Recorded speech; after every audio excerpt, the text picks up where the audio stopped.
भन्दाखेरि सबभन्दा पहिलो सुरुमा चाहिँ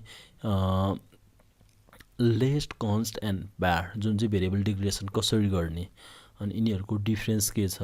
त्यसपछि भनेको हामी हेर्छौँ एरो फङ्सन, अर्को भनेको हायर अर्डर एरे मेथडहरू जुनमा चाहिँ फर इच भयो, म्याप भयो, फिल्टर भयो, तिनीहरू हेर्छौँ। त्यसपछि हामी स्प्लिट अपरेटर डिस्ट्रक्चरिङ हेर्छौँ। अनि त्यसपछि क्लासेस र सब क्लासेसहरू। त्यसपछि चाहिँ अर्को भिडियोमा चाहिँ हामी रियाक्टको बेसिक कन्सेप्टहरूबाट सुरु गर्छौँ। सबैभन्दा पहिलो सुरुमा चाहिँ हामी के गरौँ भन्दाखेरि VS कोडमा चाहिँ एक्सटेन्सनहरू इन्स्टल गरौँ। त्यसको लागि चाहिँ हामीले VS कोडलाई चाहिँ ओपन गर्नुपर्ने हुन्छ। जुन चाहिँ VS कोड चाहिँ हामी इन्स्टल अलरेडी गरिसकेको छ त्यसलाई चाहिँ ओपन गरौँ। इनिसियली ओपन गर्दा यस्तो आउँछ। अब यसलाई चाहिँ के गरौँ भन्दाखेरि सबभन्दा पहिलोमा चाहिँ यो फाइलहरूको आइकन भयो। त्यसपछि यहाँ तल देख्न सक्नुहुन्छ जुन चाहिँ एक्सटेन्सन भनेर आइरहेछ, यसलाई क्लिक गरौँ।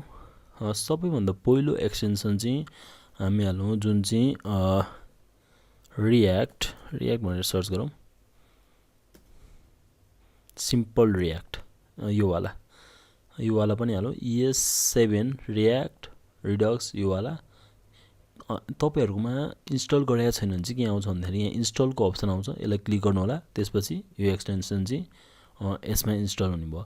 त्यसपछि अर्को सर्च गरौँ जुनको नाम चाहिँ यो वाला, जुन चाहिँ तपाईँहरूले के सर्च गर्न सक्नुहुन्छ भन्दाखेरि यहाँनिर सिम्पल SIMPLE सिम्पल रियाक्ट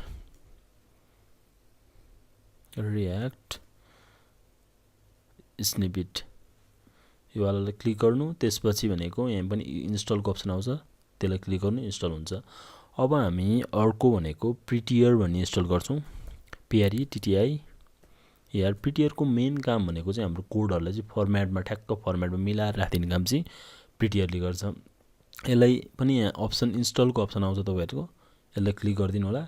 त्यसपछि भनेको यहाँ तल गएर चाहिँ हामीले यसको चाहिँ अलिकति सेटिङ मिलाउनु पर्ने हुन्छ, जुनको लागि चाहिँ हामीले यो वाला एडिटर फर्मेट अनसेप भन्ने यतिलाई चाहिँ के गरौँ भन्दाखेरि ट्रु गरिदिउँ।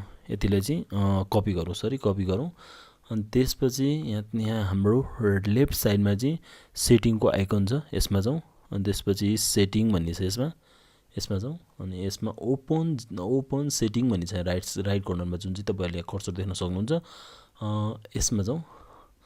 यदि तपाईँहरूको VS कोडमा चाहिँ अरू केही इन्स्टल गरेको छैन भने चाहिँ यो चाहिँ के आउँछ भन्दाखेरि इम्टी कर्ली ब्राकेट यसरी आउँछ। यसमा चाहिँ तपाईँहरूले के गर्न सक्नुहुन्छ भन्दाखेरि जुन कपी गरेको छ त्यसलाई चाहिँ यसमा चाहिँ पेस्ट गर्न सक्नुहुन्छ। अनि यसलाई चाहिँ सेभ गरिदिनु, Ctrl+S। अनि त्यसपछि यसलाई चाहिँ म पहिलोको ML राखिदिन्छु, यसलाई क्लोज गरिदिँदा हुन्छ। यो सेटिङमा पनि क्लोज गरिदिँदा हुन्छ। अब अर्को एक्सटेन्सन हेरौँ।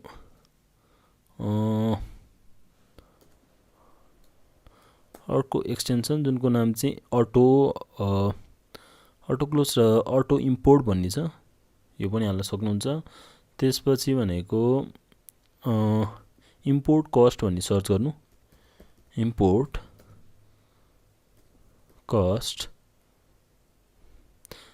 कस्टको मेन काम भने चाहिँ के भन्दाखेरि यसको चाहिँ जब जाभास्क्रिप्ट फाइलको साइज चाहिँ कति छ, जुन अब जस्तै हामीले कुनै पनि लाइब्रेरीहरू इन्स्टल गऱ्यो भने अथवा प्याकेजहरू इन्स्टल गऱ्यो भने त्यो प्याकेजको फाइलको साइज चाहिँ कति छ त्यो बताउनु भयो यसले चाहिँ। जस्तै यहाँ पनि इक्जाम्पलमा देख्न सक्नुहुन्छ। त्यसपछि भनेको अरू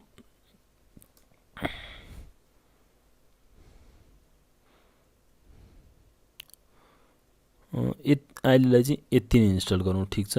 त्यसपछि अर्को भनेको यहाँ एउटा लाइभ सर्भर भन्ने छ, यसलाई पनि इन्स्टल गरौँ। इन्स्टलको अप्सन आउँछ, तपाईँहरूले इन्स्टल क्लिक गर्नु होला। जुन चाहिँ तपाईँहरूले HTML को फाइलहरूलाई चाहिँ ओपन गर्न सक्नुहुन्छ। त्यसको लागि युज हुन्छ। त्यो अहिले हामी युज गरौँला। त्यसको लागि अब चाहिँ के गरौँ भन्दाखेरि एकचोटि यो VS कोडलाई क्लोज गरौँ। त्यसपछि चाहिँ अब चाहिँ हामी एउटा रियाक्टको डेभ टुललाई चाहिँ रियाक्टको डेभ टुल फर अब डेभ टुल एक्सटेन्सन फर कुन चाहिँ ब्राउजर युज गर्नुभएको छ त्यो ब्राउजरको नाम राख्दा हुन्छ। फर क्रोम, सफारी कुनको लागि युज गर्नुहुन्छ अनि त्यसपछि सुरुको यसमा क्लिक गर्नु होला। मेरो चाहिँ अलरेडी एड छ, त्यसकारण गर्दा यसमा रिमुभ भनेर अप्सन आउँछ। यदि तपाईहरुकोमा चाहिँ एड छैन भने यसमा एड भन्ने अप्सन आउँछ। जस्तै हाम्रो जाभास्क्रिप्टको लागि हामी कन्सोल युज गरे जस्तै रियाक्टको लागि चाहिँ हामी के डेभ टुल युज गर्छौं भन्दाखेरि डेभलपमेन्ट टुल चाहिँ हामीले रियाक्ट डेभ टुल युज गर्छौं। सो यसलाई पनि क्लोज गरिदिउँ, यो पनि भयो। त्यसपछि भनेको एउटा फोल्डर क्रिएट गरौँ जुनको नाम चाहिँ मैले वेब भनेर दिएँ, अथवा जाभास्क्रिप्ट रिफ्रेसर त्यो दिए पनि राम्रो हुन्थ्यो। अब यो फाइललाई चाहिँ के गरौँ भन्दाखेरि VS कोडमा ओपन गरौँ, जुनको लागि चाहिँ ओपन फोल्डर यहीँ आइरहेछ। नभए हामी फाइलमा जाउँ, त्यसपछि ओपन फोल्डर हामीलाई कहाँ जानु पर्यो भन्दाखेरि मैले चाहिँ डेस्कटपमा सेभ गरेको छु, डेस्कटपमा जानु पर्यो, जुनको नाम चाहिँ मैले वेब दिएको छु। यसलाई चाहिँ ओपन गरौँ। यसलाई ओपन गरिसकेपछि यसमा चाहिँ फाइलहरु कसरी क्रिएट गर्ने त्यो हेर्नु सबभन्दा पहिलो काम। हामीले फाइलहरु क्रिएट गर्नको लागि चाहिँ न्यू फाइल यहाँबाट पनि क्रिएट गर्न सक्छौं।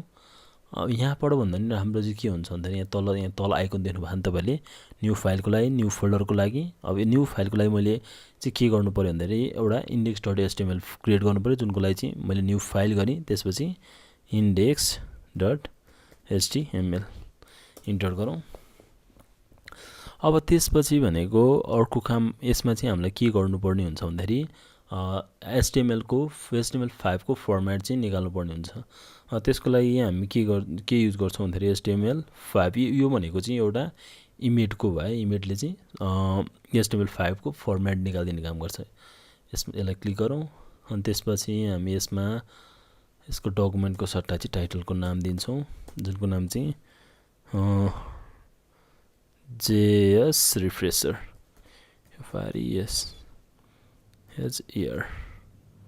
अनि रिफ्रेश लेखौँ न, रिफ्रेश रिफ्रेश चाहिँ लेखौँ ल। अब भनेको यसलाई एकचोटी सेभ गरौँ। यदि तपाईहरुको प्रिटियर चलेको छ भने हेर्नु त यो यस्तो छ। मैले सेभ गर्ने बित्तिकै अलिकति फर्मेट ठ्याक्क मिलाएर ल्याएर थिएँ नि यसको। यसमा मेटा ट्यागहरुलाई क्लोजिङ गर्दिने काम गर्यो, त्यसपछि यिनीहरुले क्लोजिङ काम गर्दियो। सबै काम भनेको चाहिँ केले गर्यो भन्दाखेरि प्रिटियरले गर्यो के। यदि तपाईहरुको प्रिटियर चलेको छैन भने पहिलेको जस्तो छ त्यस्तै आइदिन्छ। सो अब अर्को फाइल क्रिएट गर्नु, जुनको नाम चाहिँ मैले app.js। अब app.js मा चाहिँ हामी के गर्छौं भन्दाखेरि जति पनि जाभास्क्रिप्ट कोडहरु हुन्छ नि त्यो सबै चाहिँ हामी app.js मा लेख्छौं। अर्को index.html मा चाहिँ हामी S1 ट्यागमा the JavaScript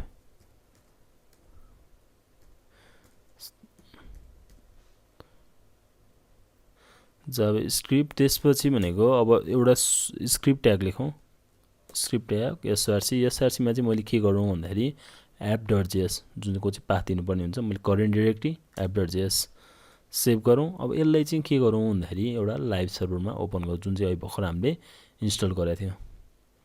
open with live server. अनि हामी कन्सोल पनि खोलिराखौं, जुन चाहिँ इन्स्पेक्ट गरौँ यसलाई। त्यसपछि यता कन्सोल देख्नुहुन्छ। एलिमेन्टमा चाहिँ के छ भन्दाखेरि एलिमेन्टमा जति पनि HTML ट्यागहरु छ नि त्यो सबै देखाउने काम चाहिँ एलिमेन्टमा गर्ने भयो। त्यसपछि CSS को लागि यो साइडमा जुन राइट साइडमा CSS को लागि भयो। त्यसपछि भनेको हामी कन्सोलमा चाहिँ के हेर्छौं भन्दाखेरि जाभास्क्रिप्ट जति पनि हामी कन्सोल गर्छौं, console.log गर्छौं, सबै चीजहरु चाहिँ हामी यसमा हेर्छौं। अब यसको लागि हामी के गरौँ भन्दाखेरि सबभन्दा पहिलो हामीले हेर्ने भनेको चाहिँ भेरिएबल डिक्लेरेसन।